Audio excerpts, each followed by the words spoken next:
রাতের আকাশে ঝলমলে চাঁদকে আমরা শুধু সৌন্দর্যের প্রতীক হিসেবেই দেখি, কিন্তু বাস্তবে এটি পৃথিবীর ভারসাম্য রক্ষায় এক গুরুত্বপূর্ণ ভূমিকা পালন করে। আর সেই চাঁদই নাকি ধীরে ধীরে ছোট হয়ে যাচ্ছে, এমন তথ্যই সামনে এনেছেন বিজ্ঞানীরা।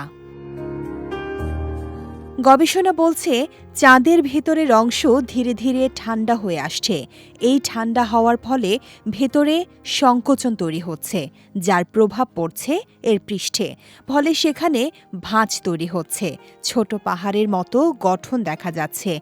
এসব লক্ষণ প্রমাণ করে চাঁদ এখনও ভূতাত্ত্বিকভাবে সক্রিয় এবং পরিবর্তনশীল।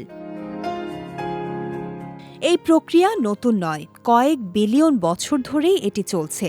তবে নতুন গবেষণা ইঙ্গিত দিচ্ছে এই সংকোচনের হার আগের ধারণার চেয়েও বেশি হতে পারে।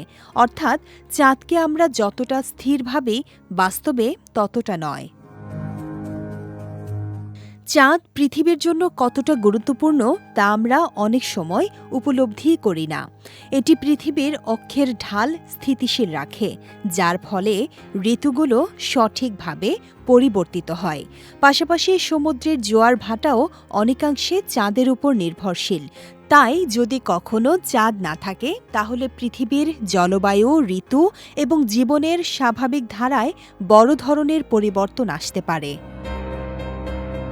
ইতিহাসেও এমন এক ঘটনা ঘটেছিল, যখন মনে হয়েছিল চাঁদ হঠাৎ অদৃশ্য হয়ে গেছে। ১১১০ সালে ইউরোপের আকাশে এক রাতে চাঁদ দেখা যায়নি।